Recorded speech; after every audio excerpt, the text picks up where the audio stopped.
Hi guys, how are you? Today we're with Teresa from Talk, Learn, Enjoy Czech with Teresa. Welcome, Teresa. How are you? Hi, and thank you for having me. I'm good. How are you doing? I'm great. Actually, we've been meaning to talk for months, but it was difficult to find the time. I'm sorry. But I'm I'm sorry very, too. It's yeah, okay. I'm very glad you're here. And yeah, we're going to discover a bit your language learning journey and also see what you're doing online. Maybe to get started, it would be great if you could introduce yourself and maybe talk a little bit about your channel.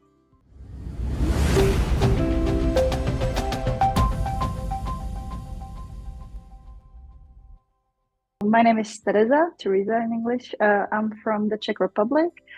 Um, I've been learning languages and traveling, I guess, ever since I was little. I've always wanted to dedicate my life to languages.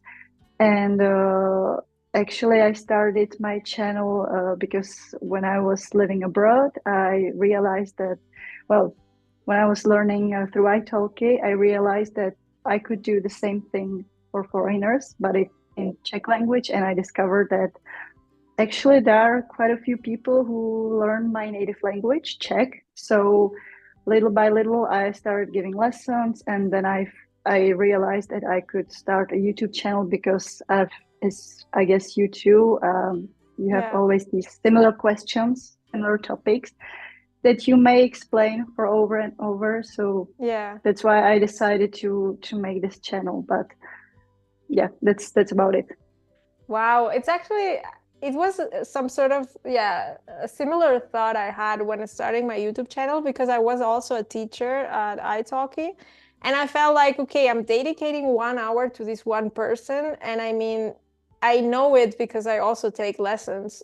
A lesson is great, but you might forget. And I feel like YouTube is such a powerful tool because I can give a lesson and then I don't know, doing something else, sleeping or whatever, and someone is watching that video and learning that specific lesson, right? So it's like a better time management, I guess. Like it's you're putting the effort once and it's kind of being used several times, Helping right?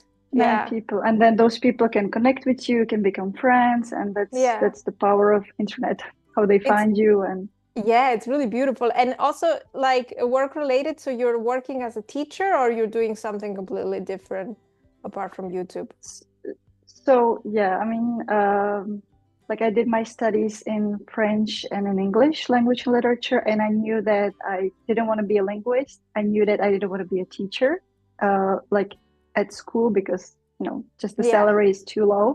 Yeah. So, and I knew I wanted to, use the languages that I learned. So actually, I started, apart from giving lessons, like private lessons, I worked in the travel industry. And then when the COVID hit and I had to return to my home country, I started, dedicating more efforts to this Czech project and really Oh, cool. focusing on foreigners. But right now, I mean, for the past 2 years, I've been also working for a corporate, like many Ah, okay. people in Prague, because as you know, like it's nice to have it's different when you're a full time like working full time remotely on your own, Yeah. and when you are employed.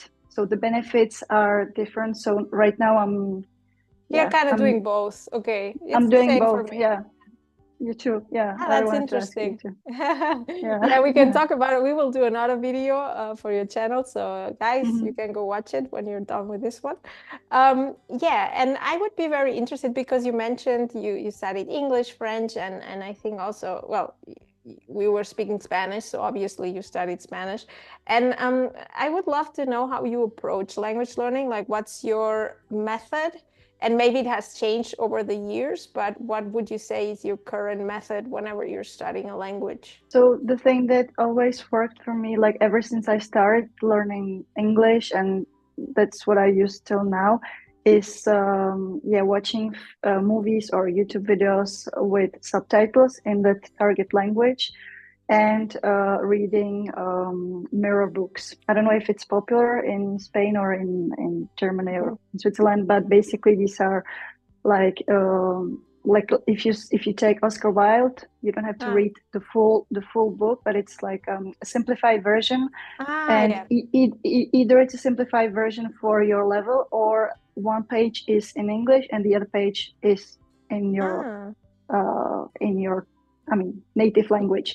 yeah. So that's why, because you have grammar, vocabulary, and you can practice, and you don't have to get bored or lost because it's adapted to your level. So Ah, these that's were great. like two.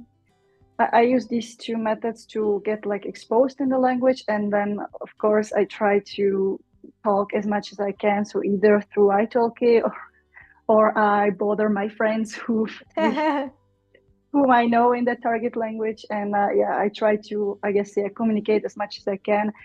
And being like getting older, I don't care that much about grammar. Just want to get exposed to the language and be able to Yeah. get understood and understood. I think we're using kind of a similar method, like the natural approach. I would say lots of input, and we're not too worried about perfection. So I think that's Mm, great. I use the same approach actually, and yeah, that's a good. bothering your friends is always an option. Yeah, sounds good. So I guess I know where it's going to go, but how do you feel about language certificates? That's a really great question, because, when I guess maybe it was similar for you, when I was younger and I wanted to get to university, I had to give a proof of my level. So I had Yes. to, ever since I entered university, I had to provide all these certificates for English, for French. Yeah. And then when I actually got my first job, like nobody cared, nobody asked. Like Yeah. they may ask, or they see on during your interview. But even in France, where I lived in France, even in the Czech Republic, they just ask what your level is, and nobody cares anymore about the certification. So I Yeah. was kind of surprised, because it's quite a lot of investment, especially when you're a student, and maybe, okay, your parents can help you out financially, but still it's kind of a lot of money when you're a student. And also there's this other point, that when, for example, if you study, well, if you want to get a certificate from English to live or study in the UK, I if I'm not mistaken, the certification is valid throughout the whole year, throughout your whole life. But if you want to do it to study in the US, it's valid only for 2 years. Yeah. So it's like every 2 years you have to. I mean, it kind of makes sense, that you have to renew Yeah. your like. But still, on the other hand, like, why to spend so much money in it? So I would say, if you don't need it in your own life, don't do it, Yeah. because I would prefer to spend those money in traveling and talking in your target language in that Yeah. country. But Yeah. some I also people, feel it's necessary I for think some it's like a people. business, right? It's a business, and Mm, sometimes you need to do it, but at the same time, it doesn't really reflect your level because you can have a mm, I used to have the B2 in French and wasn't able to speak it, and then now mm-hmm, I don't know. I probably would pass the test still, but I speak a lot better than when I passed the test. And sometimes mm-hmm. those tests, it's just about preparing for the test. So not Exactly, really. and it doesn't reflect your current level. And I guess when you reach a certain level, unless you really speak zero after it, you won't forget it. So Yeah. when you reach a certain level like B2, you're not likely to forget the language. How do you maintain languages though? Is there any, have there been any languages you've actually forgotten because you are Yeah, a bit? Yeah. German. Okay. Unfortunately, I forgot everything, but I think it's still in my head. So one day, if I activate it, it's not Yeah. like I would start from zero. Yeah. It's still there, but unfortunately, yeah. But it's the thing, when you try to learn a new language, and then you kind of you have to decide if you're going to maintain it, or if you're going to leave it aside. And I guess Yeah. with German, my relationship, like, I've never been like English. I've been so passionate about English, then French, now Italian, and German was for me, I guess, just the first language, but I wasn't so Okay. passionate about it. So Yeah, yeah. it makes sense. Yeah. Yeah, I totally agree. And sometimes if we speak so many languages, you have to choose, right? And I mean, I think choosing based on passion is a good a good way to go. The Definitely. problems of polyglot. You have to Yeah, choose, you yeah, have to decide. that's true. Yeah, and I mean, for instance, if someone asks you, do you speak German? What would you say? I would say that like I'm able to order a schnitzel at the restaurant. I'm able to have not even like a conversation, but if it's really like an emergency situation, I can, using my hands and Yeah, I can, I guess, convey a message. But I would say that passively I can, I guess, understand more than actively speak, or like if, because I remember the grammar rules and it's similar to Czech, so it's like yeah, it's there, but I wouldn't say, for example, I speak German, or maybe on my resume I put, basics of German. But it's so yeah, everybody does this, and it can mean that you can talk, but it can mean also that 3 lessons. It's just yeah. a way to sell yourself as well. Because it's also, a typical question for polyglots, right? How many languages do you speak? And I struggle with this Mm. sometimes, so I just respond, well, like I don't know, I have to give like a huge response, like, well, I can work in 5 languages, and then there Mm. are 3 languages I kind of understand and kind of speak a bit, but so I always find myself in this situation, and then there are people who maybe when they have an A1 level, they already say they speak the language, and I'm not saying I'm right or wrong. I just think it's a little bit subjective. So when would you say you speak a language, like for you personally? I definitely agree that it's subjective because, and a lot of people actually have a tendency to underestimate themselves. For example, when someone tells me, "Ah, I speak a little bit Czech," and then I hear them like, come on, we're talking, communicating. But Yeah. in my case, I would say that I speak a language when I'm independent, in a sense that the other person doesn't have to help me out. I don't have to think too much or make too many pauses. I don't have to Hmm. look for English words. And it doesn't mean that I don't make mistakes. Yeah. I can make so many mistakes, have such a strong accent.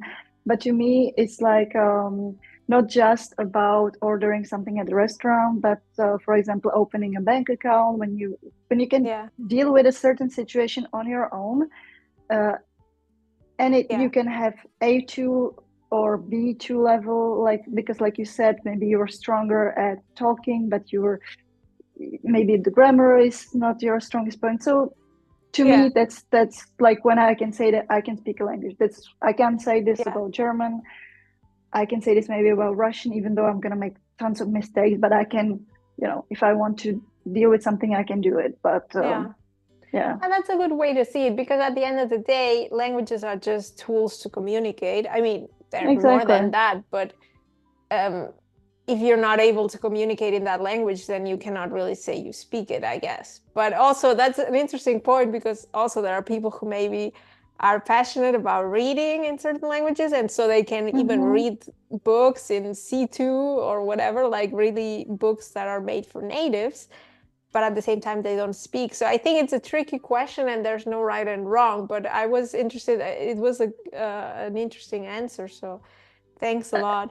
I mean, maybe it's a longer answer, but I knew this Czech girl who, I mean, her French level was like C2. Her grammar was perfect. She could read and write, like she could write novels in French, Wow. but she wasn't able to talk. Nobody understood her because her accent, like her pronunciation, you study French, the pronunciation Oh yeah. is so important, and nobody understood her. So you get frustrated because like how can you be so great at one communicative approach, like, yeah, Yeah. writing or reading, and you can't, that's, as you said, it's tricky because she can maybe, just write emails with people and just chat and on computer and not communicate. But to me, Mhm. communicating is talking. So that's Yeah. why, yeah, So and you would say it's more maybe, about talking. Yeah. I mean, those cases are quite extreme, but it's also interesting to see that. Yeah. And especially, and you can cut this if it's too much, but with the AI today, so many people, and will tell you, of course, you don't need to learn languages because you have Google Translate, but it's true that you can, when I booked a car in Italy, and for example, I wasn't so sure about my skills, so I was like using a translator, and the person was talking in Italian, and we were communicating, and even though like I wouldn't be able to say this in Italian, so maybe with the AI you can like more people will be able to be more confident, at least when writing, at least when I use this communicating already. this way. I use this already because, to be honest, like writing is my weakest skill in a lot of languages. It's just something I never wanted to focus on, to be fair. And for instance, I never learned to write in Italian. And whenever I want to write a YouTube video comment somewhere, then I just use DeepL, So, and I'm not ashamed much better because than it's not my focus, So I think it's interesting. For me, writing is not that important, but it's a very personal thing. So yeah. But yeah, cool. One last thing I would like to see, I love experiments. So I would like to see, maybe you can tell me something in Czech, and I'm going to see if I understand. Maybe please don't speak like super fast, but maybe a little slow, to see that if my Russian is, helping to understand or not at all. That's like maybe interesting. Okay, of course, I'll be speaking super slowly, and let's just give it a try. Yeah. Ahoj, já jsem Tereza. Jsem Češka a jsem z Prahy, z České republiky. Moje hobby jsou sport, cestování, filmy, vaření a knihy. Jsem vdaná a pracuju online jako lektorka a taky pracuju pro americký korporát. Okay, so I mean, I could understand because I knew you were introducing yourself. And ahoy, I know ahoy. Somehow I knew that. And I mean, okay, you introduce yourself, you talk about your hobbies, and you're working for an American corporation. But there were some things like varenia. I didn't know what's that. Varenia for me is something like do you like baking? Vaření is cooking, actually. Yeah. Okay. Vaření. You see? Yeah, varenia, vaření. Yeah, there were a couple of words, of course, I didn't understand, but when you have the context and when the person is talking so slow, it's like and also if I was like showing it, then you would just totally understand. If I was showing pictures like mám ráda vaření, like comprehensive input, Yeah, it's something I really love, you don't, as a polyglot, you don't have to understand, like you don't have to actually learn certain language to have fun with them, if it makes sense. Like I really enjoy learning Portuguese, and I've never learned it, and I don't think I'm going to learn it. Well, I did like an experiment for a week, but I feel like it's not worth it for me because I still can enjoy it without learning it, if it makes sense. Yeah. And you don't have to understand everything, because that's actually how you learn, by enjoying it, and little by little. I'm not saying I'm not gonna learn another language, but maybe if one day, maybe German and Portuguese, that would be nice, because it just sounds so similar. It's like a free language. It's like really a lot of fun for your brain. Like your brain is like being very stimulated. When I was listening to you speaking Czech, I felt like, it's fun, it's I don't know. Because it reminds you of something. It's like with Catalan, I don't know, I don't understand Catalan, but I guess it will sound like Spanish, or I assume. Like we will see. So thanks a lot, Teresa. It was a lot of fun to talk to you. Thank you. And guys, go watch our other video on Teresa's channel, and leave us a comment, a like, and subscribe. Why not? So see you there. Bye. See you. Bye.